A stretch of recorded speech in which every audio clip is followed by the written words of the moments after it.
ਸਤਿ ਸ਼੍ਰੀ ਅਕਾਲ ਜੀ, ਮੈਂ ਹਾਂ ਹਰਜੋਤ ਕੌਰ ਤੇ ਇਸ ਖਾਸ ਪ੍ਰੋਗਰਾਮ ਦੇ ਵਿੱਚ ਤੁਹਾਡਾ ਸਾਰਿਆਂ ਦਾ ਸਵਾਗਤ ਹੈ। ਸੋ ਦਿਨ ਭਰ ਦੀਆਂ ਜੋ ਹੈ 3 ਵੱਡੀਆਂ ਖਬਰਾਂ ਦੇ ਉੱਪਰ ਚਰਚਾ ਕਰਾਂਗੇ ਤੇ ਚਰਚਾ ਕਰਨ ਲਈ ਸਾਡੇ ਨਾਲ ਜੁੜੇ ਹੋਏ ਨੇ ਸੀਨੀਅਰ ਪੱਤਰਕਾਰ ਸੁਰਿੰਦਰ ਡੱਲਾ ਜੀ। ਬਹੁਤ-ਬਹੁਤ ਸਵਾਗਤ ਹੈ ਡੱਲਾ ਜੀ, ਸਤਿ ਸ਼੍ਰੀ ਅਕਾਲ। ਸਤਿ ਸ਼੍ਰੀ ਅਕਾਲ ਹਰਜੋਤ ਜੀ, ਬਹੁਤ-ਬਹੁਤ ਧੰਨਵਾਦ ਤੁਹਾਡਾ ਵੀ ਔਰ ਦੁਨੀਆ ਭਰ ਦੇ ਪੰਜਾਬੀਆਂ ਦਾ ਵੀ ਬਹੁਤ ਧੰਨਵਾਦ। ਜੀ ਡੱਲਾ ਜੀ, ਮੈਂ ਜ਼ਰੂਰ ਚਾਹਾਂਗੀ ਕਿ ਅੱਜ ਜੋ ਦਿਨ ਦੀਆਂ 3 ਵੱਡੀਆਂ ਖਬਰਾਂ ਦੇ ਉੱਪਰ ਤੁਸੀਂ ਆਪਣੀ ਟਿੱਪਣੀ ਜ਼ਰੂਰ ਦਿਓ। ਕਿਹੜੀਆਂ 3 ਵੱਡੀਆਂ ਖਬਰਾਂ ਨੇ ਤੇ ਉਹਨਾਂ ਬਾਰੇ ਤੁਸੀਂ ਕੀ ਆਪਣੀ ਰਾਏ ਰੱਖਦੇ ਹੋ? ਮੈਂ ਜ਼ਰੂਰ ਚਾਹਾਂਗੀ ਉਹ 3 ਵੱਡੀਆਂ ਖਬਰਾਂ ਆਪਾਂ ਦਰਸ਼ਕਾਂ ਦੇ ਨਾਲ ਸਾਂਝੀ ਕਰੀਏ ਕਿ ਕਿਸ ਤਰੀਕੇ ਨਾਲ ਸਿਆਸੀ ਤੌਰ 'ਤੇ ਇਹਨਾਂ ਦਾ ਕਿੰਨਾ ਕੁ ਪ੍ਰਭਾਵ ਹੈ। ਇਹ ਕਿਹੜੀਆਂ 3 ਖਾਸ ਵੱਡੀਆਂ ਖਬਰਾਂ ਨੇ? 3 ਵੱਡੇ ਸਵਾਲਾਂ ਦੇ ਆਲੇ ਦੁਆਲੇ ਅੱਜ ਦੀ ਖਬਰ ਪੜਤਾਲ ਹੈ ਜਿਹੜੀ ਉਹਨੂੰ ਅਸੀਂ ਜਾਰੀ ਰੱਖਾਂਗੇ, ਐਨਾਲਿਸਿਸ ਕਰਾਂਗੇ। ਲੱਖਾ ਸਿਧਾਣਾ ਔਰ ਅੰਮ੍ਰਿਤਪਾਲ ਬਾਰੇ ਸਭ ਤੋਂ ਪਹਿਲਾਂ ਮੈਂ ਐਨਾਲਿਸਿਸ ਕਰੂੰਗਾ। ਲੱਖਾ ਸਿਧਾਣਾ ਦਾ ਜਿਹੜਾ ਮਹਾਰਾਜ ਦੇ ਵਿੱਚ ਇਕੱਠ ਹੋਇਆ ਉਹਦੀ ਗੱਲ ਕਰਾਂਗੇ। ਫਿਰ ਗੱਲ ਕਰਨੀ ਬਣਦੀ ਹੈ ਗਾਇਕ ਹੈ ਜੌਨੀ ਜੌਲ, ਉਹਨੇ ਲੈਟਰ ਟੂ ਸੀਐਮ ਇੱਕ ਗਾਣਾ ਗਾਤਾ ਸਿੱਧੂ ਮੂਸੇਵਾਲੇ ਦੇ ਇਨਸਾਫ ਨੂੰ ਲੈ ਕੇ। ਉਹਦੇ 'ਤੇ ਬਹੁਤ ਵੱਡਾ ਰੌਲਾ ਮਚ ਗਿਆ। ਵਿਕਰਮ ਮਜੀਠੀਆ ਕਹਿੰਦੇ ਅਸੀਂ ਭਗਵੰਤ ਮਾਨ ਦੀ ਕੋਠੀ ਦੇ ਬਾਹਰ ਵੀ ਉਹ ਗਾਣਾ ਚਲਾਵਾਂਗੇ, ਉਹ ਗਾਣੇ ਨੂੰ ਰੋਕਿਆ ਕਿਉਂ ਜਾ ਰਿਹਾ। ਸੋ ਵਿਕਰਮ ਮਜੀਠੀਆ ਨੇ ਵੀ ਇੱਕ ਵੱਡਾ ਸਿਆਸੀ ਰੁਖ ਹੈ ਜਿਹੜਾ ਇਸ ਗਾਣੇ ਦੇ ਪ੍ਰਤੀ ਅਖਤਿਆਰ ਕੀਤਾ ਹੈ। ਔਰ ਇਹਦੇ ਨਾਲ ਨਾਲ ਵੱਡੀ ਗੱਲ ਕਰਾਂਗੇ ਕਾਂਗਰਸ ਦੇ ਆਗੂਆਂ ਤੇ ਵਿਜੀਲੈਂਸ ਬਿਊਰੋ ਦਾ ਸ਼ਿਕੰਜਾ। ਸੰਦੀਪ ਸੰਧੂ ਦੀ ਤਲਾਸ਼ ਹੈ ਹੁਣ ਵਿਜੀਲੈਂਸ ਬਿਊਰੋ ਨੂੰ, ਔਰ ਸੂਤਰ ਦੱਸਦੇ ਨੇ ਕਿ ਸੰਦੀਪ ਸੰਧੂ ਵੀ ਰੂਪੋਸ਼ ਹੋ ਗਏ ਨੇ। ਉਂਝ ਕਾਂਗਰਸ ਦੇ ਕਈ ਲੀਡਰ ਨੇ ਜਿਹੜੇ ਕਿਤੇ ਨਾ ਕਿਤੇ ਲੁਕੇ ਹੋਏ ਨੇ, ਹਜੇ ਸਾਹਮਣੇ ਨਹੀਂ ਆ ਰਹੇ। ਸੰਦੀਪ ਸੰਧੂ ਦੀ ਮੋਹਾਲੀ ਵਾਲੀ ਰਿਹਾਇਸ਼ 'ਤੇ ਵੀ ਕਹਿੰਦੇ ਛਾਪੇਮਾਰੀ ਪਰਸੋਂ ਕੀਤੀ ਸੀ, ਦਬਿਸ਼ ਦਿੱਤੀ ਸੀ ਵਿਜੀਲੈਂਸ ਬਿਊਰੋ ਨੇ। ਉਸ ਤੋਂ ਪਹਿਲਾਂ ਲੁਧਿਆਣੇ ਰਿਹਾਇਸ਼ 'ਤੇ ਵੀ ਉਹ ਗਏ ਸੀ, ਪਰ ਸੰਦੀਪ ਸੰਧੂ ਦਾ ਹਜੇ ਕੋਈ ਅਤਾ ਪਤਾ ਨਹੀਂ ਹੈ। ਜਿਹੜਾ ਸਟਰੀਟ ਲਾਈਟਾਂ ਦਾ ਇੱਕ ਕਥਿਤ ਘਪਲਾ ਦੱਸਿਆ ਜਾ ਰਿਹਾ ਉਸ FIR 'ਚ ਸੰਦੀਪ ਸੰਧੂ ਦਾ ਵੀ ਨਾਮ ਦਰਜ ਹੈ। ਸੋ ਇਹ ਸਾਰੇ 3 ਵੱਡੇ ਮਾਮਲੇ ਦੇ ਨਾਲ ਨਾਲ ਅਰਵਿੰਦ ਕੇਜਰੀਵਾਲ ਦੀ ਗੱਲ ਇੱਕ ਜ਼ਰੂਰ ਕਰੂੰਗਾ ਮੈਂ ਅਖੀਰ ਦੇ ਵਿੱਚ। ਅਰਵਿੰਦ ਕੇਜਰੀਵਾਲ ਨੇ ਗੁਜਰਾਤ ਨੂੰ ਲੈ ਕੇ ਇੱਕ ਸਨਸਨੀਖੇਜ ਇਲਜ਼ਾਮ ਲਾ ਦਿੱਤਾ ਹੈ BJP 'ਤੇ। ਸੋ ਉਹ ਕੀ ਹੈ ਉਹ ਵੀ ਮੈਂ ਦੱਸੂਗਾ, ਕਿਉਂਕਿ BJP ਔਰ ਅਰਵਿੰਦ ਕੇਜਰੀਵਾਲ ਦੇ ਵਿੱਚ ਸਿਆਸੀ ਲੜਾਈ ਹੈ ਜਿਹੜੀ ਉਹ ਸਿਆਸੀ ਦੁਸ਼ਮਣੀ 'ਚ ਬਦਲਦੀ ਸਾਨੂੰ ਨਜ਼ਰ ਆ ਰਹੀ ਹੈ। ਰੱਬ ਸੁੱਖ ਰੱਖੇ ਸਿਆਸਤ ਕਿਤੇ ਜ਼ਿਆਦਾ ਕੌੜੀ ਪਾਸੇ ਨਾ ਚਲੀ ਜਾਵੇ, ਕਿਉਂਕਿ ਉਹਦੇ ਨਾਲ ਬਹੁਤ ਜ਼ਿਆਦਾ ਸਿਆਸਤ ਹੋਰ ਗੰਦਲੀ ਹੋਏਗੀ। ਪਰ ਮੈਂ ਇਹਦਾ ਜ਼ਿਕਰ ਜ਼ਰੂਰ ਕਰੂੰਗਾ ਕਿਹੜਾ ਸਨਸਨੀਖੇਜ ਇਲਜ਼ਾਮ ਹੈ ਜਿਹੜਾ ਉਹ ਅਰਵਿੰਦ ਕੇਜਰੀਵਾਲ ਨੇ ਲਾਇਆ। ਪਰ ਸ਼ੁਰੂਆਤ ਹਰਜੋਤ ਜੀ ਮੈਂ ਸਭ ਤੋਂ ਪਹਿਲਾਂ ਕਰੂੰਗਾ ਲੱਖਾ ਸਿਧਾਣਾ ਦਾ ਜਿਹੜਾ ਇਕੱਠ ਹੋਇਆ ਸੀ। ਦੇਖੋ, ਬਠਿੰਡਾ ਦੇ ਮਹਾਰਾਜ ਦੇ ਵਿੱਚ ਲੱਖਾ ਸਿਧਾਣਾ ਨੇ ਜਦੋਂ ਇਕੱਠ ਕੀਤਾ ਤੇ ਕਿਸੇ ਨੇ ਨਹੀਂ ਸੋਚਿਆ ਹੋਣਾ ਕਿ ਆਪ ਮੁਹਾਰੇ ਇੰਨੀ ਵੱਡੀ ਗਿਣਤੀ 'ਚ ਲੋਕ ਕਿਵੇਂ ਪਹੁੰਚਣਗੇ। ਜਦੋਂ ਅੰਮ੍ਰਿਤਪਾਲ ਵਾਰਿਸ ਪੰਜਾਬ ਦੇ ਜਥੇਬੰਦੀ ਦਾ ਸਮਾਗਮ ਸੀ ਉਦੋਂ ਵੀ ਕਹਿੰਦੇ 15-20 ਹਜ਼ਾਰ ਦੇ ਕਰੀਬ ਲੋਕ ਪਹੁੰਚੇ, ਬਹੁਤ ਵੱਡਾ ਇਕੱਠ ਪਹੁੰਚਿਆ। ਉਦੋਂ ਵੀ ਕਿਸੇ ਨੇ ਨਹੀਂ ਸੀ ਸੋਚਿਆ ਕਿ ਇੰਨਾ ਵੱਡਾ ਇਕੱਠ ਕਿਵੇਂ ਆ ਗਿਆ। ਤੇ ਸਾਡੇ ਮੁਲਕ ਦੀਆਂ ਚੌਕਸੀ ਏਜੰਸੀਆਂ ਖਦਸ਼ਾ ਪ੍ਰਗਟ ਕਰ ਰਹੀਆਂ ਨੇ ਕਿ ਉਹਦੇ ਪਿੱਛੇ ਕੋਈ ਨਾ ਕੋਈ ਸੀ। ਹੁਣ ਕੱਲ੍ਹ ਲੱਖੇ ਸਿਧਾਣੇ ਦਾ ਮਹਾਰਾਜ ਦੇ ਵਿੱਚ ਪ੍ਰੋਗਰਾਮ ਸੀ, ਉੱਥੇ ਵੀ ਹਜ਼ਾਰਾਂ ਦੀ ਗਿਣਤੀ ਦੇ ਵਿੱਚ ਇਕੱਠ ਹੋਇਆ। ਇਹ ਗੱਲ ਸਮਝਣੀ ਪੈਣੀ ਹੈ ਕਿ ਪੰਜਾਬ ਦੇ ਵਿੱਚ ਜਿਹੜੀ ਨੌਜਵਾਨੀ ਹੈ, ਖਾਸ ਤੌਰ 'ਤੇ ਨੌਜਵਾਨੀ ਹੈ, ਕਿਸਾਨੀ ਹੈ, ਔਰ ਪੰਜਾਬ ਦੇ ਉਹ ਜਾਗਰੂਕ ਲੋਕ ਨੇ ਜਿਹੜੇ ਪੰਜਾਬ ਦੇ ਮੁੱਦਿਆਂ ਦੀ ਪਹਿਰੇਦਾਰੀ ਕਰ ਰਹੇ ਨੇ, ਪੰਜਾਬ ਦੇ ਹੱਕਾਂ ਦੀ ਵਕਾਲਤ ਕਰ ਰਹੇ ਨੇ, ਪੰਜਾਬ ਦੇ ਸੱਭਿਆਚਾਰ ਨੂੰ, ਪੰਜਾਬ ਦੇ ਵਿਰਾਸਤ ਨੂੰ ਸੰਭਾਲਣ ਦਾ ਹੌਕਾ ਦੇ ਰਹੇ ਨੇ। ਉਹ ਸਾਰੇ ਹੁਣ ਇਸ ਤਰੀਕੇ ਦੇ ਸੱਦਿਆਂ 'ਤੇ ਪਹੁੰਚ ਜਾਂਦੇ ਨੇ, ਕਿਉਂਕਿ ਬਦਲਾਅ ਦੀ ਆਸ ਦੇ ਨਾਲ ਜਿਹੜੀ ਸਰਕਾਰ ਆਮ ਆਦਮੀ ਪਾਰਟੀ ਦੀ ਆਈ ਹੈ ਉਸ ਤੋਂ ਬਾਅਦ ਵੀ ਉਹ ਬਦਲਾਅ ਆ ਗਿਆ, ਸਰਕਾਰ ਆ ਗਈ, ਲੇਕਿਨ ਉਸ ਤੋਂ ਬਾਅਦ ਵੀ ਲੋਕਾਂ ਦੇ ਵਿੱਚ ਜਿਹੜੀ ਤਾਂਘ ਹੈ ਲੋਕ ਮੁੱਦਿਆਂ ਦੇ ਹੱਲ ਦੀ ਉਹ ਬਰਕਰਾਰ ਹੈ। ਸੋ ਭਗਵੰਤ ਮਾਨ ਉਹਨਾਂ ਦੀ ਸਰਕਾਰ ਨੂੰ ਵੀ ਲੋਕਾਂ ਦੇ ਇਹ ਵੱਡੇ ਵੱਡੇ ਇਕੱਠ ਇਹ ਸੁਨੇਹਾ ਦਿੰਦੇ ਨੇ ਕਿ ਸਰਕਾਰ ਲੋਕਾਂ ਦੇ ਵਿੱਚ ਹੀ ਰਵੇ, ਲੋਕਾਂ ਦੇ ਨਾਲ ਮਿਲ ਕੇ ਅੱਗੇ ਵਧੇ। ਉਹਦੇ ਨਾਲ ਤਕੜੀ ਸ਼ਕਤੀ ਹੈ ਜਿਹੜੀ ਉਹ ਸਰਕਾਰ ਦੇ ਨਾਲ ਜੁੜੂਗੀ। ਪਰ ਅਗਰ ਲੋਕ ਮੁੱਦਿਆਂ ਤੋਂ ਸਰਕਾਰ, ਅਸਲ 'ਚ ਸਰਕਾਰਾਂ ਲੋਕ ਮੁੱਦਿਆਂ ਤੋਂ ਪਾਸੇ ਨਹੀਂ ਹੁੰਦੀਆਂ। ਮੈਨੂੰ ਲੱਗਦਾ ਕਈ ਵਾਰੀ ਸਰਕਾਰਾਂ ਕੁਝ ਅਫਸਰਾਂ ਦੇ ਹੱਥਾਂ 'ਚ ਆ ਜਾਂਦੀਆਂ ਨੇ। ਸੋ ਮੈਨੂੰ ਇਹ ਲੱਗਦਾ, ਉਦਾਹਰਨ ਕੀ ਹੈ? ਉਦਾਹਰਨ ਇਹ ਹੈ ਕਿ ਲੱਖਾ ਸਿਧਾਣਾ 'ਤੇ ਕੇਸ ਦਰਜ ਕੀਤਾ ਸੀ, ਜਿਸ ਤੋਂ ਬਾਅਦ ਲੱਖਾ ਸਿਧਾਣਾ ਨੇ ਮਹਾਰਾਜ ਪਿੰਡ ਦੇ ਵਿੱਚ ਇਕੱਠ ਸੱਦਿਆ, ਔਰ ਕੱਲ੍ਹ ਸਵੇਰ ਦੀ ਅਖਬਾਰਾਂ 'ਚ ਛਪ ਗਿਆ ਕਿ ਤਰਨਤਾਰਨ ਦੀ ਪੁਲਿਸ ਵੱਲੋਂ ਲੱਖਾ ਸਿਧਾਣਾ ਦੇ ਖਿਲਾਫ ਜਿਹੜਾ ਕੇਸ ਦਰਜ ਹੋਇਆ ਸੀ ਉਹਦੇ 'ਚ ਉਹਨੂੰ ਬਾਹਰ ਕੱਢਣ ਦਾ ਫੈਸਲਾ ਕਰ ਲਿਆ। ਹੁਣ ਨਾ ਤਾਂ ਭਗਵੰਤ ਮਾਨ ਦੇ ਕਹਿਣ ਤੇ ਲੱਖਾ ਸਿਧਾਣਾ ਤੇ ਪਰਚਾ ਹੋਇਆ ਹੋਣਾ ਹੈ, ਨਾ ਹੀ ਭਗਵੰਤ ਮਾਨ ਦੇ ਕਹਿਣ ਤੇ ਲੱਖਾ ਸਿਧਾਣਾ ਤੇ ਪਰਚਾ ਕੈਂਸਲ ਕੀਤਾ ਗਿਆ। ਇਹਦਾ ਮਤਲਬ ਹੈ ਕਿ ਕੀ ਸੱਚਮੁੱਚ ਪੁਲਿਸ ਖੁੱਲੇ ਕੇਸ ਦਰਜ ਕਰ ਰਹੀ ਹੈ? ਇਹ ਸਵਾਲ ਹੈ। ਦੇਖੋ, ਪੁਲਿਸ ਨੇ ਲਾਅ ਐਂਡ ਆਰਡਰ ਪਹਿਲਾਂ ਨਾਲੋਂ ਸੁਧਾਰਿਆ ਜਦੋਂ ਦੇ ਡੀਜੀਪੀ ਗੌਰਵ ਯਾਦਵ ਆਏ ਨੇ, ਪਰ ਹੈਰਾਨੀ ਵਾਲੀ ਗੱਲ ਬਹੁਤ ਜ਼ਿਆਦਾ ਹੈ ਕਿ ਜਿਸ ਲੱਖਾ ਸਿਧਾਣੇ ਤੇ ਕੇਸ ਦਰਜ ਕੀਤਾ ਗਿਆ ਸੀ, ਇਕੱਠ ਤੋਂ ਪਹਿਲਾਂ ਪੁਲਿਸ ਨੇ ਉਹ ਕੇਸ ਕਿਵੇਂ ਵਾਪਸ ਲੈ ਲਿਆ? ਹੈਰਾਨੀ ਵਾਲੀ ਗੱਲ ਹੈ ਕਿ ਇਸ ਕਰਕੇ ਲੈ ਲਿਆ ਵੀ ਉਹ ਲੱਖਾ ਸਿਧਾਣਾ ਹੈ।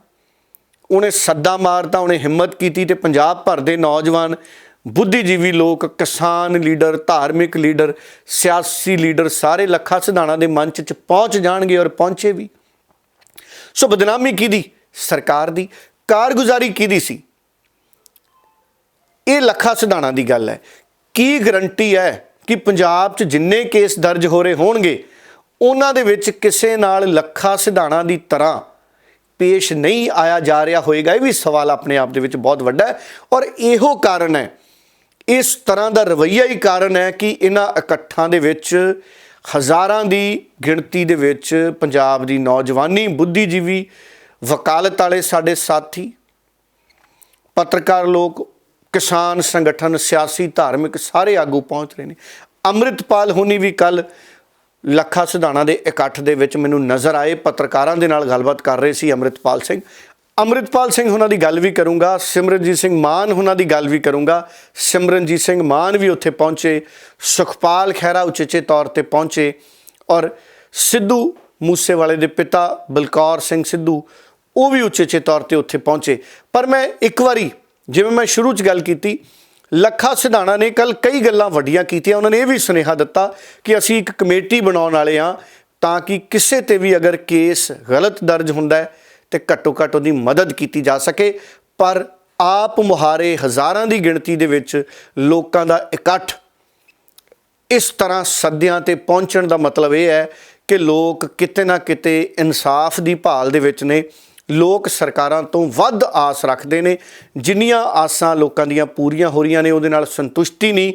ਔਰ ਖ਼ਾਸ ਤੌਰ ਤੇ ਭਗਵੰਤ ਮਾਨ ਉਹਨਾਂ ਦੇ ਲਈ ਇਸ ਵਕਤ ਮੌਕਾ ਹੈ ਕਿ ਉਹ ਪ੍ਰਸ਼ਾਸਨ ਨੂੰ, ਉਹ ਅਫਸਰਾਂ ਨੂੰ ਜਵਾਬਦੇਹ ਵੀ ਬਣਾਉਣ, ਡਿਸਪਲਿਨਡ ਵੀ ਬਣਾਉਣ। ਹਾਲਾਂਕਿ ਕਾਫੀ ਜਿਹੜੀ ਅਫਸਰਸ਼ਾਹੀ ਹੈ ਉਹ ਸਿਆਣੀ ਹੈ, ਸੂਝ-ਬੂਝ ਨਾਲ ਭਰੀ ਹੈ, ਪਰ ਉਹ ਕਿਹੜੇ ਲੋਕ ਨੇ ਜਿਹੜੇ ਸਰਕਾਰ ਦੇ ਮੰਤਰੀਆਂ ਨੂੰ ਵੀ ਔਰ ਮੈਂ ਕਹੂੰਗਾ ਕਿ ਮੁੱਖ ਮੰਤਰੀ ਤੱਕ ਨੂੰ ਵੀ ਗੁੰਮਰਾਹ ਕਰਨ ਦੀ ਸਿਆਸੀ ਤੌਰ ਤੇ ਤਾਕਤ ਰੱਖਦੇ ਨੇ, ਇਹੋ ਜਿਹੇ ਭੁਲੇਖੇ ਪਾਉਂਦੇ ਨੇ?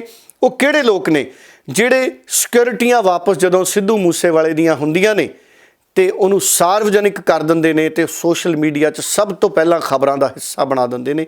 ਸੋ ਇਹ ਜ਼ਿੰਮੇਵਾਰੀ ਹੁਣ ਸਰਕਾਰਾਂ ਦੀ ਹੈ, ਕਿਉਂਕਿ ਇਹ ਰੋਸ ਹੈ ਜਿਹੜਾ, ਇਹ ਰੋਸ ਇਹਨਾਂ ਗੱਲਾਂ ਕਰਕੇ ਹੀ ਵੱਧਦਾ ਹੈ।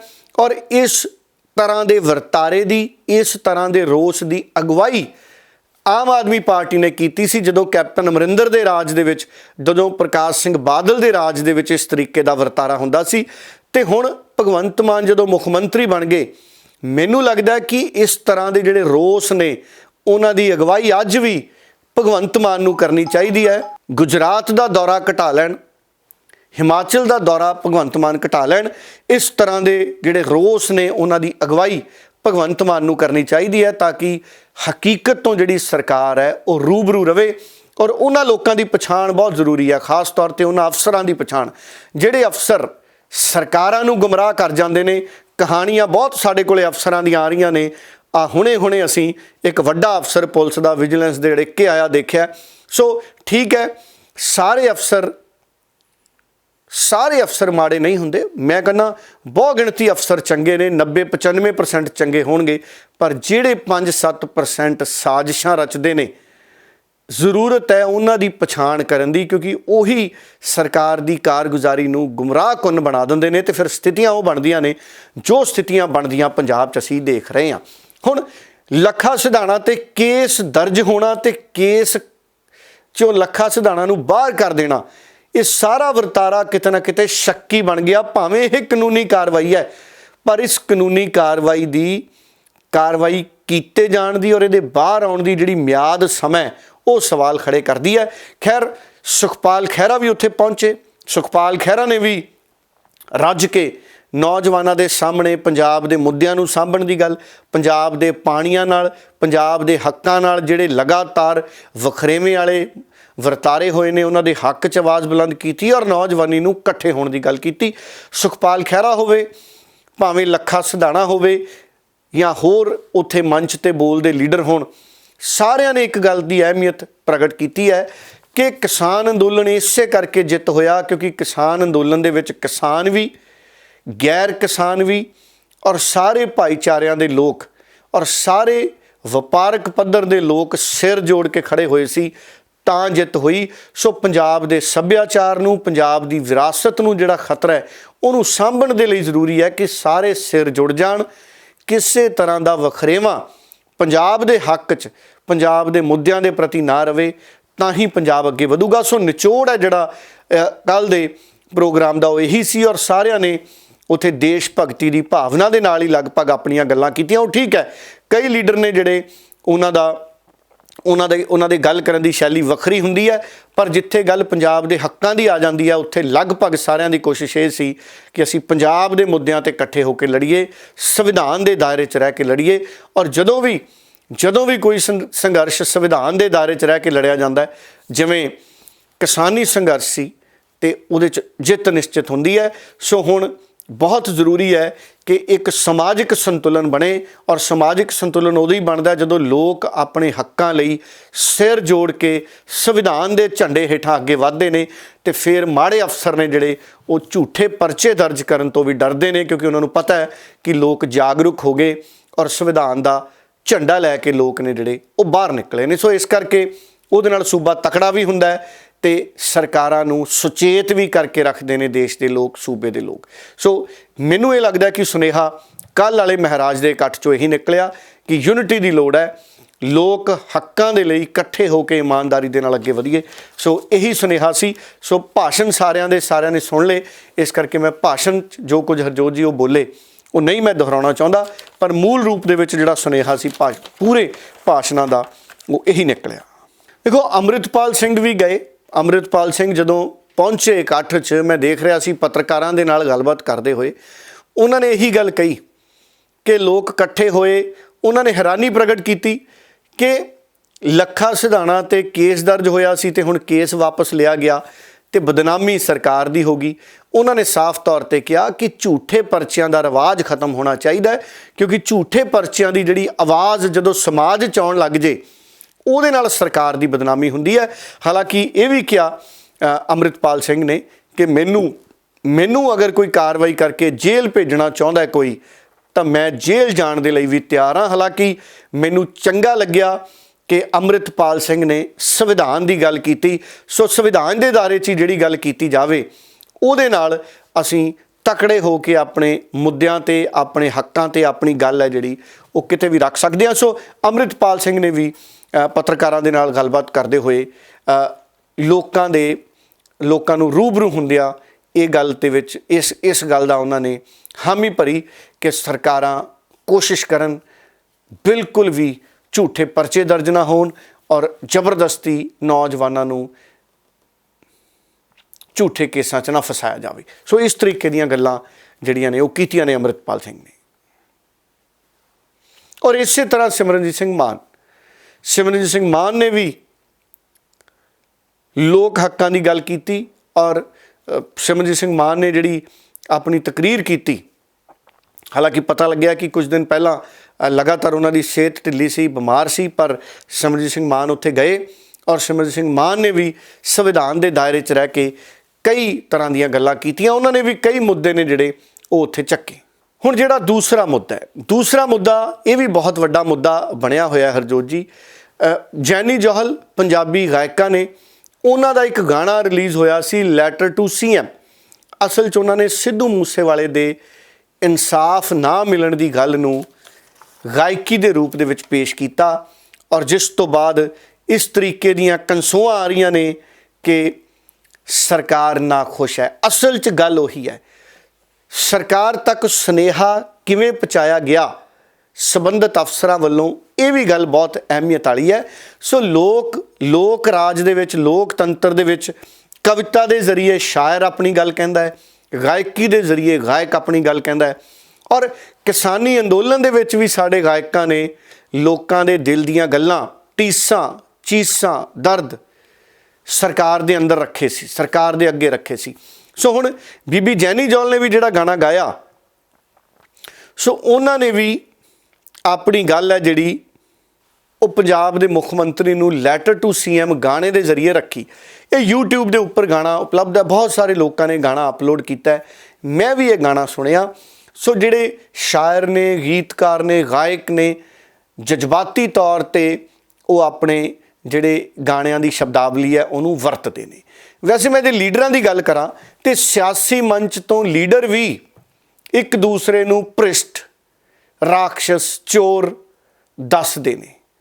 ਇਤਿਹਾਸ ਗਵਾਹ ਹੈ, ਕਈ ਲੀਡਰਾਂ ਨੇ ਕਈਆਂ ਨੂੰ ਚੋਰ ਕਿਹਾ, ਕਈਆਂ ਨੇ ਮਾਫੀ ਵੀ ਮੰਗੀ, ਕਈਆਂ ਨੇ ਮਾਫੀ ਨਹੀਂ ਵੀ ਮੰਗੀ। ਔਰ ਕਿਸ ਤਰ੍ਹਾਂ ਦੀ ਲੀਡਰ ਮੰਚਾਂ ਤੋਂ ਸ਼ਬਦਾਵਲੀ ਵਰਤਦੇ ਨੇ, ਉਹ ਸ਼ਬਦਾਵਲੀ ਕਿਤਾਬਾਂ 'ਚ ਨਹੀਂ ਪੜ੍ਹਾਈ ਜਾ ਸਕਦੀ।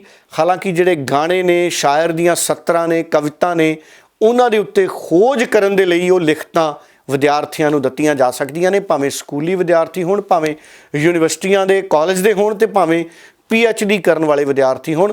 ਸੋ ਸ਼ਾਇਰਾਂ ਦੀ, ਇਹਨਾਂ ਦੀਆਂ, ਗਾਇਕਾਂ ਦੀਆਂ ਲਿਖਤਾਂ 'ਤੇ ਖੋਜ ਹੋ ਸਕਦੀ ਹੈ ਜਿਸ ਵੀ ਵਿਸ਼ੇ ਨੂੰ ਉਹ ਲੈਂਦੇ ਨੇ। ਮੈਂ ਸਿਰਫ ਜ਼ੁਬਾਨ ਦੀ ਮਰਿਆਦਾ ਦਾ ਫਰਕ ਦੱਸ ਰਿਹਾ।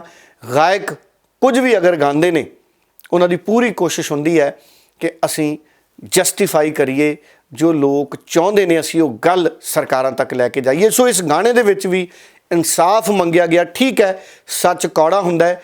ਕਈ ਹਵਾਲੇ ਗਾਣਿਆਂ 'ਚ ਜਿਹੇ ਦਿੱਤੇ ਜਾਂਦੇ ਨੇ ਜਿਹੜੇ ਲੱਗਦੇ ਨੇ ਕਿ ਸਰਕਾਰ ਦੇ ਕਿਸੇ ਲੀਡਰ ਵਿਸ਼ੇਸ਼ ਤੇ ਨਿੱਜੀ ਟਿੱਪਣੀ ਹੈ, ਪਰ ਉਹ ਨਿੱਜੀ ਟਿੱਪਣੀਆਂ ਨਹੀਂ ਹੁੰਦੀਆਂ।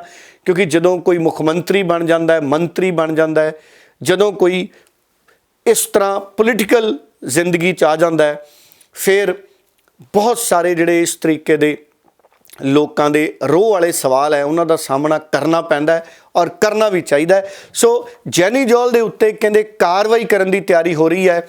ਇਸ ਤਰੀਕੇ ਦੇ ਸੰਕੇਤ ਹੈ।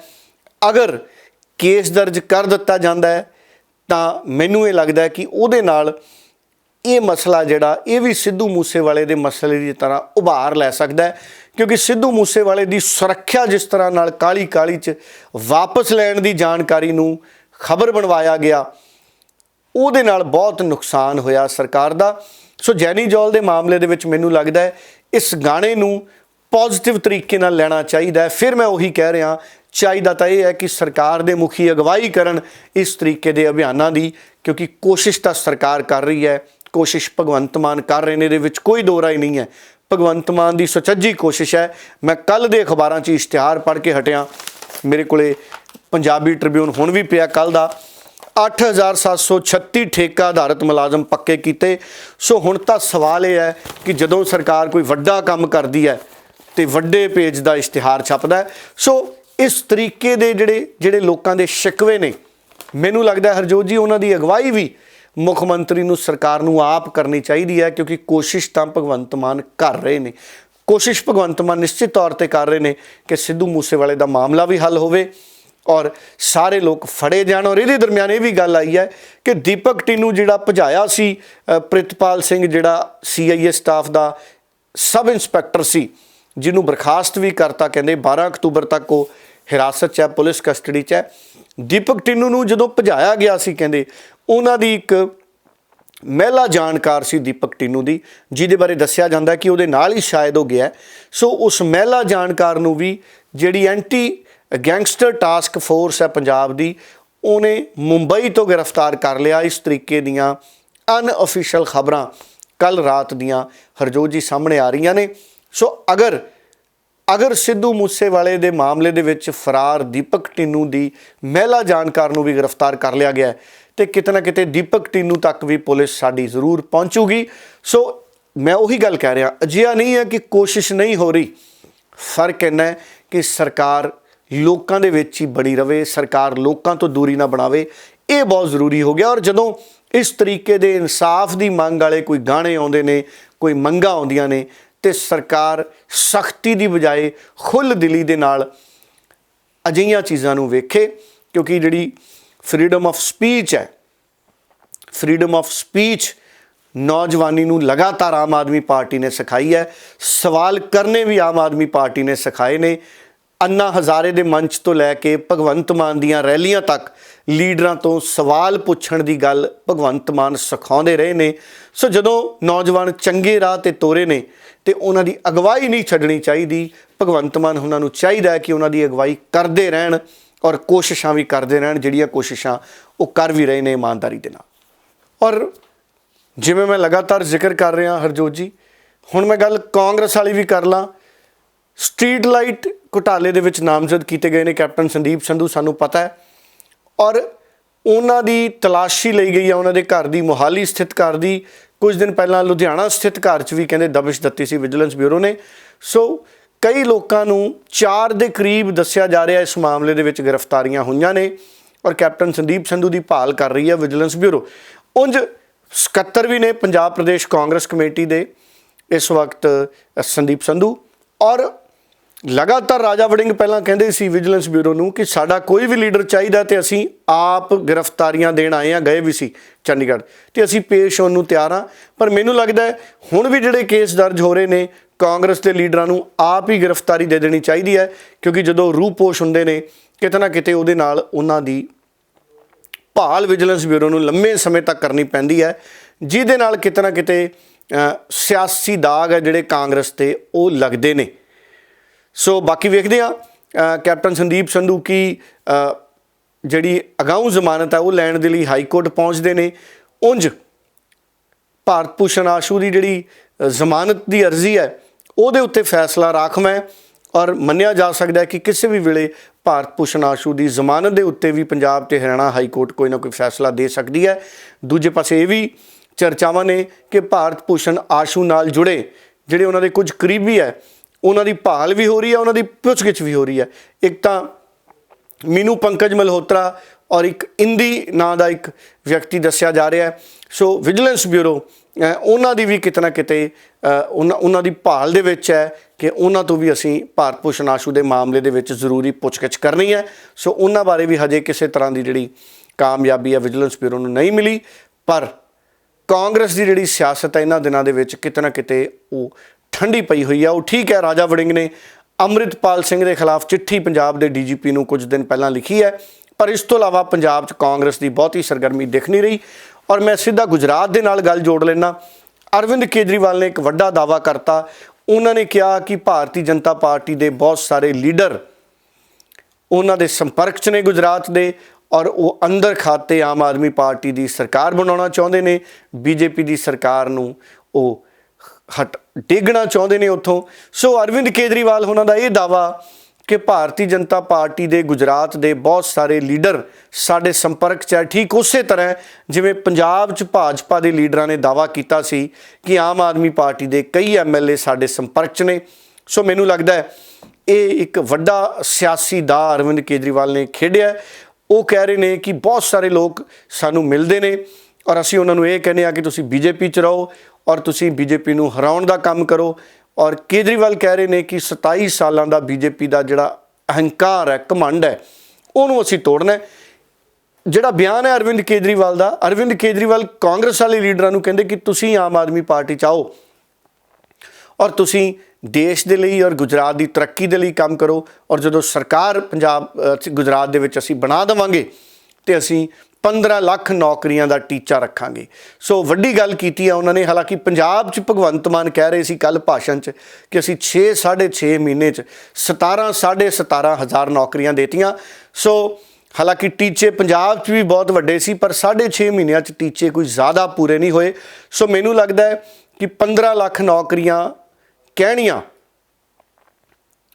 ਇਹ ਵੀ ਇਲੈਕਸ਼ਨ ਕਮਿਸ਼ਨ ਨੂੰ ਜ਼ਰੂਰ ਇਸ ਪਾਸੇ 'ਚ ਆਉਣ ਵਾਲੇ ਸਮੇਂ 'ਚ ਭਵਿੱਖ 'ਚ ਕੋਡ ਆਫ ਕੰਡਕਟ ਦੇ ਦਾਇਰੇ 'ਚ ਇਹ ਚੀਜ਼ਾਂ ਲਿਆਉਣੀਆਂ ਪੈਣਗੀਆਂ, ਕਿਉਂਕਿ ਪੰਜਾਬ ਦੇ ਵਿੱਚ ਕੈਪਟਨ ਅਮਰਿੰਦਰ ਨੇ ਵੀ ਸਰਕਾਰ ਬਣਾ ਲਈ ਸੀ ਇਹ ਕਹਿ ਕੇ ਕਿ ਘਰ ਘਰ ਨੌਕਰੀ ਦੇਵਾਂਗੇ। ਔਰ ਜਿਸ ਤੋਂ ਬਾਅਦ ਪੰਜਾਬ ਦੇ ਵਿੱਚ ਬਹੁਤ ਵੱਡਾ ਹੁੰਗਾਰਾ ਕੈਪਟਨ ਅਮਰਿੰਦਰ ਨੂੰ ਮਿਲਿਆ ਸੀ। ਘਰ ਘਰ ਨੌਕਰੀ ਦੀ ਗੱਲ ਵੀ ਕੀਤੀ ਉਹਨਾਂ ਨੇ ਸਮੁੱਚੀ ਕਿਸਾਨੀ ਦੀ ਕਰਜ਼ਾ ਮਾਫੀ ਦੀ ਗੱਲ ਵੀ ਹਰਜੋਤ ਜੀ ਕੀਤੀ ਸੀ ਔਰ ਨੌਜਵਾਨਾਂ ਨੂੰ ਮੋਬਾਈਲ ਦੀ ਗੱਲ ਵੀ ਕੀਤੀ ਸੀ। ਸੋ ਬਹੁਤ ਸਾਰੇ ਜਿਹੜੇ ਸਿਆਸੀ ਲਾਰੇ ਨੇ ਉਹਨਾਂ ਤੋਂ ਬਚਣ ਦੀ ਲੋੜ ਹੈ। ਪਰ ਬੀਜੇਪੀ ਵਿੱਚ ਔਰ ਆਮ ਆਦਮੀ ਪਾਰਟੀ ਦੇ ਵਿੱਚ ਜਿਹੜੀ ਸਿਆਸੀ ਲੜਾਈ ਹੈ ਉਹ ਦੁਸ਼ਮਣੀ ਦੀ ਹੱਦ ਤੇ ਪਹੁੰਚੀ ਹੋਈ ਹੈ। ਸੋ ਮੈਨੂੰ ਇਹ ਲੱਗਦਾ ਹੈ ਕਿ ਇਹ ਦੁਸ਼ਮਣੀ ਇਸ ਤਰੀਕੇ ਦੀ ਨਹੀਂ ਬਣਨੀ ਚਾਹੀਦੀ। ਡੈਮੋਕ੍ਰੇਸੀ ਹੈ ਜਿਹੜੀ ਉਹ ਸਿਹਤਮੰਦ ਹੀ ਹੋਣੀ ਚਾਹੀਦੀ ਹੈ। ਖੈਰ ਅੱਜ ਫਿਲਹਾਲ ਸਮੇਂ ਦੀ ਕਮੀ ਹੈ ਹਰਜੋਤ ਜੀ, ਸੋ ਮੈਂ ਇੱਥੇ ਹੀ ਆਪਣਾ ਐਨਾਲਿਸਿਸ ਜਿਹੜਾ ਇਹਨੂੰ ਖਤਮ ਕਰਦਾ। ਸੋ ਬਹੁਤ ਬਹੁਤ ਧੰਨਵਾਦ ਡੱਲਾ ਜੀ ਤੁਹਾਡਾ ਕਿ ਤੁਸੀਂ ਦਿਨ ਭਰ ਦੀਆਂ 3 ਵੱਡੀਆਂ ਖਬਰਾਂ ਦੇ ਉੱਪਰ ਜੋ ਹੈ ਚਰਚਾ ਕੀਤੀ ਹੈ, ਟਿੱਪਣੀ ਕੀਤੀ ਹੈ, ਜਾਣਕਾਰੀ ਜੋ ਹੈ ਦਰਸ਼ਕਾਂ ਨਾਲ ਸਾਂਝੀ ਕੀਤੀ ਹੈ। ਦਰਸ਼ਕਾਂ ਦਾ ਵੀ ਧੰਨਵਾਦ ਕਰਦੇ ਹਾਂ ਪ੍ਰੋਗਰਾਮ ਦੇ ਨਾਲ ਜੁੜਨ ਲਈ। ਇਸ ਦੇ ਨਾਲ ਹੀ ਹੁਣ ਮੈਨੂੰ ਯਾਨੀ ਕਿ ਹਰਜੋਤ ਕੌਰ ਨੂੰ ਵੀ ਦਿਓ ਜੀ ਇਜਾਜ਼ਤ। ਧੰਨਵਾਦ। ਬਹੁਤ ਧੰਨਵਾਦ ਹਰਜੋਤ ਜੀ।